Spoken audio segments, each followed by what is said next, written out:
Hey Patriots at Large, Terry Anderson here. I am here with my friend Sandra Whitten. We are down on the Laredo border. This is like where we hang out all the time. Just, it's a cool place to kick it. You've come up and hung out with us up in Denton County, though. That was awesome when you came up for Patriot Fest, right? We did. We had a blast. It was awesome. That was really cool. Yeah, we're gonna do some more stuff up there.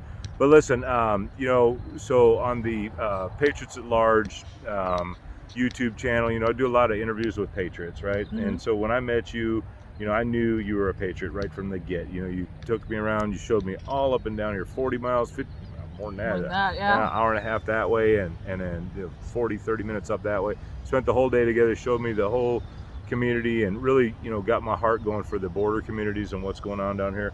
And then, learning about you, that you're running for District 28, United States House of Representatives, I was like, this is the girl that we need, this is my lady friend that we need in here. Don't want to get all weird, but so this is a lady that we need in office because she's a patriot. She's fighting for constitutional values, Christian values, and so was real excited to be able to get to know you. And then now I want to formally endorse Sandra Whitten. Not Awesome. that I didn't before. We did. I'm like, but now it's official. Now it's official. Yeah, it's like who am I to endorse anybody? But you know what? We have a voice. Patriots at Large. We have a voice. You guys have given us a voice, and we're so glad that we're able to do these things and have our voice heard. And you guys have all seen Sandra all over Facebook, all over our Facebook page for the last year and a half. You know who she is, so we're just excited to have her here. I want to talk a little bit about. I want to have you talk a little bit about. Where you're at now with your. Let's talk about your past run for District 28. Let's talk about that. Okay. Well, so when I decided to run, it was kind of a crazy time in the country. We had a Republican president. We had President Trump. Mm-hmm. It was right after Bobby O'Rourke and Ted Cruz had their campaign. Right. In fact, I was actually in labor with my daughter during that race being called. Mm-hmm. And then right after that, the government went into a partial government shutdown. And my family went without a paycheck for 6 weeks, almost 6 weeks. Because your husband... My husband's a Border Patrol agent. Right. And Thank you for your sacrifice, right? He's good at what he does. Right. And so he still had to go to work, though. It's Christmas time without getting paid. Right. We didn't know if or when he would get paid again. He still had to show up for duty. He still had to do his job. It was Christmas time. I was actually standing in line with all four of the kids. Charlotte was just a little tiny itty bitty thing. She wasn't even a month old, or just over a month old at this point. And our oldest looked at me and he said, "Mom, should we be here waiting to see Santa Claus? Like, Dad may not get a paycheck. Right. Like, what do we do next? Like, if you need to take away the presents you've already wrapped into the tree, Austin and I have already talked about this. Like, we get it. It's not y'all's fault." Right. And that any parent who's ever been in a loss of job situation or anything along those lines, you know how bad that hurts. You know how that cuts differently when it comes from your kid. Right. And the fact that Manny hadn't lost his job, mm-hmm. which made it even more exciting. So he did not lose his job. He still had to go to work. But our congressmen and women were still getting a paycheck. They were going. Nancy Pelosi went to Hawaii for a week or so. Right. All of these things. Paid vacation, absolutely. Right? So all of these things were happening, and I'm over here trying to figure out. We couldn't qualify for benefits because Manny had a job. We couldn't qualify for anything because he had a job, and we're having to rob Peter to pay Paul, which is something that so many Americans have to do day to day anyway. But this was like on, steroids. Right. Because we were having to do it for a long period of time. We were, there were a lot of creditors that were understanding. There were some that were not understanding at all. We actually, we had some really tough times that we had to go through. So through all of that, I found my voice. I found where I was helping and advocating with other families. Hey, this organization is trying to help out where they can. This group is trying to give food just for agent families. Your voice might get drowned out by the airboat right now. I have a voice! Airboat's coming by. There were all of these things, and I was the whole time as we're going through all of this, I'm being an advocate. Hey, make sure you're writing your members of Congress. Make sure you're, even if they're not your elected member of Congress, write to our congressmen and women who are doing this. But more importantly, I was saying keep it shut down. We have got to come to a deal with this situation on the border. Mm-hmm. We have to. Right. And while I'm saying keep it shut down until I'm the one that's going without a paycheck. I'm the one with the family. Right. And this is our only income going. We've got to fix our government. Right. And if I'm the one that has to bite the bullet, let it be that. Right. And so. And at the time, you had never been in any type of political. Nothing. I had maybe shown up to one meeting, and it was because I was doing a term paper. Right. And it hit me. You know, I was like, I have to do something. I have to do something more. Because the even crazier part was that my Congressman Henry Quare, was saying, we don't have a problem on the border. We don't need a wall. We don't need anything extra here. It's fine. Isn't there a sign up in town here that says defund the wall? It's actually written on an organization came through on the street in front of the federal court building to put that. And here's the deal. And without getting super long drawn out here for this conversation, we do need a wall where the agents are requesting a wall, but we also need to use our natural barriers. Right.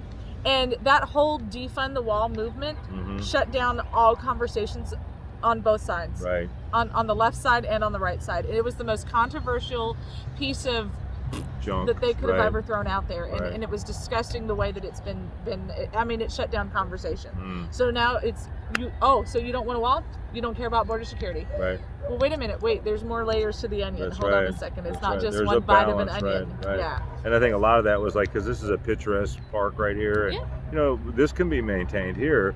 But when you take this and times it by 50,000 or 20,000, you know, miles, or well, it's not that many miles, but this is a half a mile, you know, and we've got thousands and thousands of miles that are still unprotected, you know, so we're wide open in so many areas. Well, and you know, the other side to it, and to not get completely off track for this, see, this is where it gets off. I don't know if I can edit that much out, so we better. But when we start talking about border walls, there's more to it, because like here in this area, this river right behind you, that's the only drinking source. Right. For multiple counties, not just Webb County, for all of the counties up and down. And the problem, their initial argument was, oh, well, we don't have any other drinking sources. Well, the other problem is that we have 1.5 million people that just in this calendar year that have come through our only source of drinking water. So we've got to preserve our river, but there's more to it than just not putting up a wall. We have to do other actions, and those other actions are getting overshadowed by this controversial defund the wall conversation. But anyway, so this is a good segue into why we want you in Congress. So you ran against Quare in 2020, right? And almost flipped this county. We did. Well, the district. So what happened is we got 39% of the vote in the general election, with $25,000 raised, and collectively, the Democrats spent $6.5 million on that. Right. So that was a grassroots thing that really almost flipped this thing, and this is a predominantly blue area. Always has been. A lot of these border towns are, and so. You know, and I think that they're only blue because they have been neglected. So the Republican Party completely, of the state, of the country, like everybody neglected this area. So, but when you have a one-on-one conversation with people, you find out they're very conservative. They're not Democrats at all. Well, we've been down here doing this prayer wall for the last, 10 days now, and, we see people coming by with flags, honking for us, and we're not saying Republicans, we're just saying Americans, we're saying Christians, that's what our flags are, Texans, They're very patriotic. They're very patriotic about where they live. They're very proud of where they live. Hispanics, whites, blacks, I don't care. Everybody I've met here is patriotic. But there's different levels of that. So as you're going to run against, so the election didn't end up well, didn't end up what you wanted, but really a lot of progress for the area, right? Oh, tremendous. I mean, what happened was we saw where we had no chance. I mean, no chance. Right. And we had no money, which made the chances even smaller. Right. But we saw where that was not necessarily the will of the people. Right. And the number of people who came back to us afterwards and said, I wish we would have known. Like, we had no idea. But when you don't have any money, you can't get your message out as effectively. Right. Right? So, and it's a big district. It is. We've got 9 counties. And didn't you tell me this is one of the biggest districts in Texas? It is. It is. I did misspeak before, but it is one of the largest in the state, just from the way that it's drawn out and everything. And so it's not just, it's not like 23 or 13, but it's probably top 5. We could get into the whole redistricting thing, and that's affected some changes here and stuff too. But really, the gist of this is what we really want. The point we really want to get across is, Sandra, you never stopped running, even after the election was over and you didn't win. You never stopped running. That's when I got to know you, and you're like, I'm not stopping. I'm going again. And so now you're running again against Cuellar or whoever he wins, or whoever primaries against him, whoever wins. Right. You're running against them. Tell us about your election plans for this next year and when your election date is. So it should be March 1st is what we're looking at, and it's going to be exciting. This time I'm not going to be running unopposed in the Republican primary. Mm-hmm. We drew attention from Republicans all over the country, honestly. And so we're excited about the work that we did, and that we opened up so many opportunities and doors. Right. So where District 28 was on nobody's radar in 2020, absolutely nobody's radar. The donors' radars, the state radars, the country radars, nobody had 28 on their radar. Now we became one of the top ones. Right. Top 5 in the congressional races. Because you were here, and then I came here. And then you got here. So, but that was a testament to the grassroots, to the people. When you look at what happened in Zapata County, which is one of our counties. It's Troy Jackson's fault. It is Troy Jackson's fault. He sent me down here. And I just talked to him yesterday. Yeah, tell him it's his fault. It's your fault, Troy. But when we saw what happened, for example, in Zapata County, they didn't even have a Republican Party in Zapata County. Right. They were true grassroots people. I showed up. My campaign manager, Frank Pomeroy, was running for state senator at the time. His campaign manager. That was the only Republicans that showed up. Right. And they flipped for President Trump with no Republican Party structure. Right. Because the people. That's what the people spoke, they didn't need to have that, because the writing is on the wall, and if people are open to see that, if they're being able to see that, that's the thing. So, right. Well, as you're running against this guy, and I'm just trying to try to keep this to the point, because you and I could talk for hours, and we usually do. Yes. So, but when we talk about the point is that you're running again. Mm-hmm. Last time you had $25,000 in operating capital going against 6 point whatever million. Yeah. Now you're going up against different people. My whole thing is, I called Sandra and said, look, we want to help. We want to do what we can to help you. We want to, and we don't have a huge voice, Patriots at Large, but we have a voice, right? And so we're going to post this on our YouTube channel. We're going to post this on our Patriots at Large page, and we're going to share it back to Patriots at Large group, and then from the Patriots at Large page, I want you guys to share this, because we can affect a change. This is what we've built this group around, is being able to affect a change. And so by endorsing Sandra, by supporting Sandra, and look at, we have 5,000 members. If we all gave you $5, man, that would be a game changer. Right. Just $5, and you know what? $5 gets a yard sign. Right. And it gets a yard sign in the wire. And that makes a difference. It makes a huge difference. Yep. At this point, it's almost a gallon of gas. Right. Yeah, exactly. Well, we know why that is. When you're traveling a 9,000 square mile district plus, having to, do all the other things that are associated with it, literally every single penny counts. And when you think, $5 isn't going to do much, you're right. $5 on its own, it might just buy 1 yard sign. Right. It might just buy 1.5 gallons of gas. But when collect, like you said, 5,000 people. 5 times 5,000 is 25,000 right there. That's her whole budget. That's my whole budget last time. And we want more than that, honestly, guys. We really do. But we're just being conservative and saying, look, give what you can. You guys that have known me know I'm down here in Laredo. I've been out in Brackettville. I've been out in Kinney County. I'm not raising money to do that. I'm doing that out of my own pocket.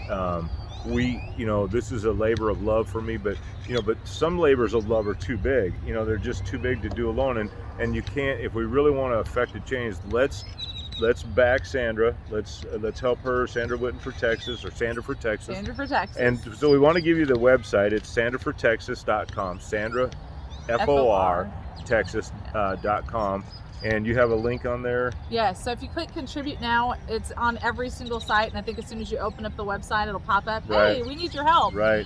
So we make sure that you know that we need your help and how you can give. Right. And if you feel more comfortable writing a check, hey, send it to my P.O. Box, Sandra for Texas, P.O. Box. Are you ready for this? Mm-hmm. 451836. It's like the most perfect number, isn't it? 45. Where's that number? 45. Mm-hmm. Oh, President 45. 1836. Texas. Oh, nice. That's awesome. So, P.O. Box 45, 1836, Trump Laredo, in Texas. Yeah, that's good. 78045. That's awesome. So, I know that as you make this run, we're going to do everything we can to put posts up for you, to endorse you. You guys, she is the patriot that we need for District 28. I don't live in District 28, we've got issues in our own district. I get that, but we also have to be able to, hence our name, Patriots at Large. We will go wherever, do whatever to help flip these counties that are having trouble, and support the people that we know are good and that we know are patriots and know are going to support our constitutional Christian values. And know that she's not a rhino. She's not a career politician. She was a house mom, a mother. She's taking care of her kids. And then all of a sudden she's like, oh, I think I'll run for Congress. It